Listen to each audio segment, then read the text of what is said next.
Assalamualaikum warahmatullahi wabarakatuh. Perkenalkan, nama saya Mulai Safira dengan nomor induk mahasiswa 210751609653 dari program studi Pendidikan Sosiologi. Di sini saya akan menjelaskan mengenai model pembelajaran yaitu problem based learning. Yang pertama, kita akan masuk kepada pengertian dari problem based learning. Nah, problem based learning ini merupakan suatu model pembelajaran yang melibatkan siswa untuk memecahkan suatu masalah melalui tahap-tahap metode ilmiah, sehingga siswa tersebut dapat mempelajari pengetahuan yang berhubungan dengan masalah tersebut dan sekaligus memiliki keterampilan untuk memecahkan masalah tersebut. Kemudian kita masuk ke metode pembelajaran problem based learning. Nah, seperti yang bisa kalian lihat di sini, metode pembelajaran problem based learning terbagi menjadi 5. Yang pertama, ada memberikan orientasi tentang permasalahan kepada siswa. Yang kedua, pengorganisasian siswa untuk belajar. Contohnya seperti pembagian kelompok, diskusi. Kemudian yang ketiga ada pembimbingan penyelidikan individual atau kelompok.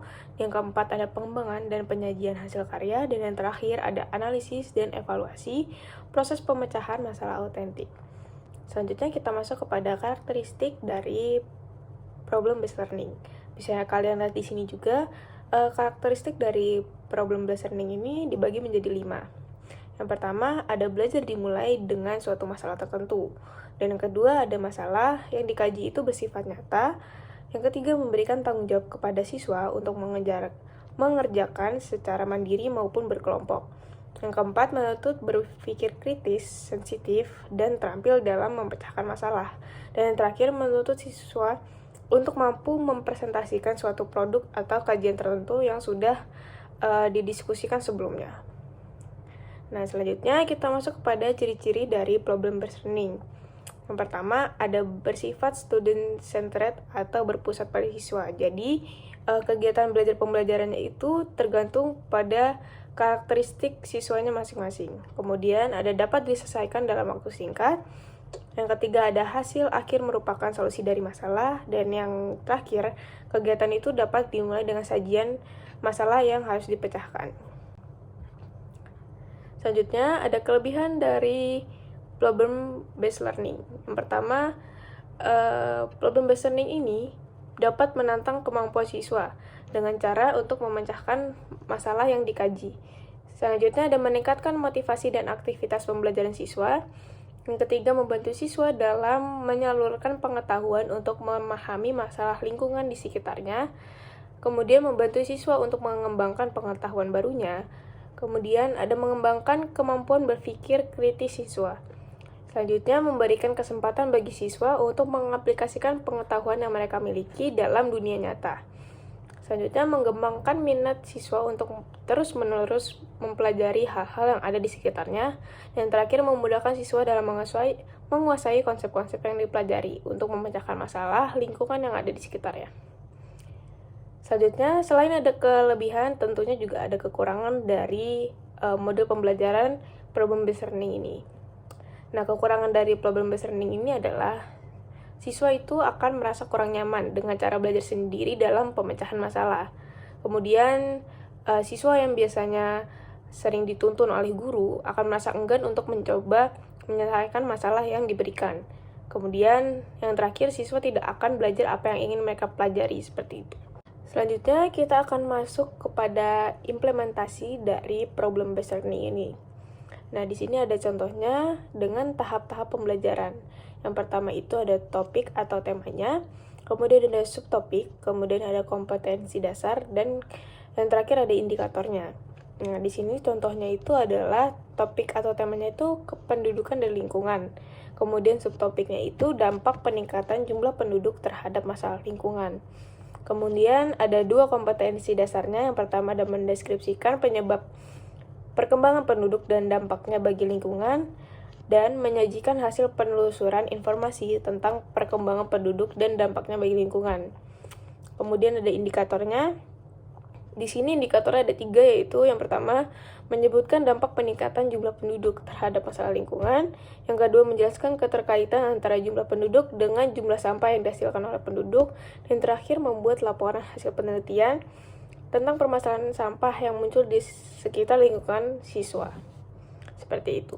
Kemudian selanjutnya ada sintak pembelajaran dan kegiatan pembelajaran.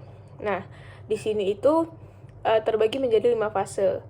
Yaitu yang pertama ada fase orientasi peserta didik pada masalah, mengorganisasikan peserta didik dalam belajar. Yang fase yang ketiga membimbing penelitian peserta didik secara mandiri maupun kelompok. Yang keempat mengembangkan dan menyajikan hasil karya, dan yang kelima itu ada menganalisis dan mengevaluasi proses pemecahan masalah laporan tertulis. Nah, dalam fase-fase ini juga terbagi kayak kegiatan pembelajaran yang harus dilakukan oleh guru. Contohnya pada fase pertama itu ada 4 kegiatan, yaitu yang pertama guru menunjukkan kepada peserta didik sebuah foto atau gambar yang menunjukkan menumpuknya sampah di tepi jalan di lingkungan yang padat. Kemudian peserta didik itu mengamati gambar yang ditunjukkan oleh guru. Kemudian peserta didik diminta untuk memberi tanggapan dan pendapat terhadap gambar atau foto yang diberikan. Kemudian peserta didik diberikan kesempatan untuk menetapkan permasalahan dalam bentuk pernyataan yang berhubungan dengan gambar yang diamati. Itu fase yang pertama. Dan fase yang kedua itu ada 2 kegiatan, yaitu yang pertama guru membantu peserta didik mendefinisikan dan mengorganisasikan pernyataan atau masalah yang akan dicari penyelesaiannya. Kemudian yang terakhir pada fase kedua ini peserta didik diberi tugas untuk menggali informasi dari buku tentang pengaruh jumlah penduduk terhadap sampah yang dihasilkan secara berkelompok. Kemudian kita lanjut ke fase yang ketiga. Di fase ketiga ini ada 5 kegiatan. Yang pertama, peserta didik mengumpulkan informasi untuk membangun ide mereka sendiri dalam memecahkan masalah tentang pengaruh jumlah penduduk terhadap sampah yang dihasilkan. Kemudian peserta didik berdiskusi dalam kelompok mencari solusi terkait dengan masalah yang telah diidentifikasi sebelumnya. Kemudian yang ketiga, ada guru membagi lembar kerja, yaitu menghitung volume sampah yang dihasilkan oleh rumah tangga.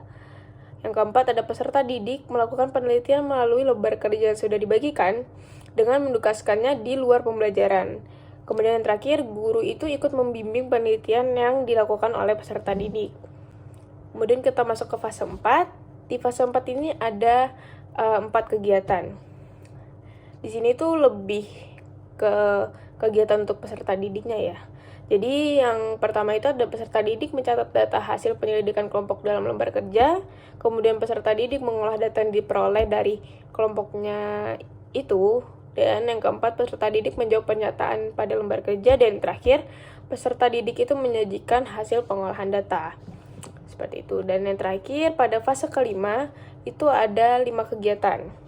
Itu yang pertama, peserta didik dan guru mengevaluasi hasil penelitian melalui diskusi di kelas. Ini seperti peserta didik itu mempresentasikan hasil dari penelitiannya ya. Kemudian yang kedua, ada peserta didik dibimbing oleh guru menganalisis hasil pemecahan masalahnya tentang jumlah penduduk dan sampah di lingkungan sekitar. Yang ketiga, peserta didik diminta untuk mempresentasikan hasil penelitian dan diskusi di depan kelas, dilanjutkan dengan penyamaan persepsi. Jadi setelah presentasi akan dilakukan seperti sesi diskusi oleh kelompok lainnya, seperti itu. Kemudian yang keempat, kelompok peserta didik yang berhasil memecahkan permasalahan diberikan penghargaan atau apresiasi oleh guru. Dan terakhir, guru itu melakukan evaluasi hasil belajar mengenai materi yang telah dipelajari peserta didik. Seperti itu. Jadi seperti itu contoh implementasi dari problem based learning dan pengertiannya, karakteristiknya, ciri-cirinya, kelebihan dan kekurangan dari model pembelajaran problem based learning.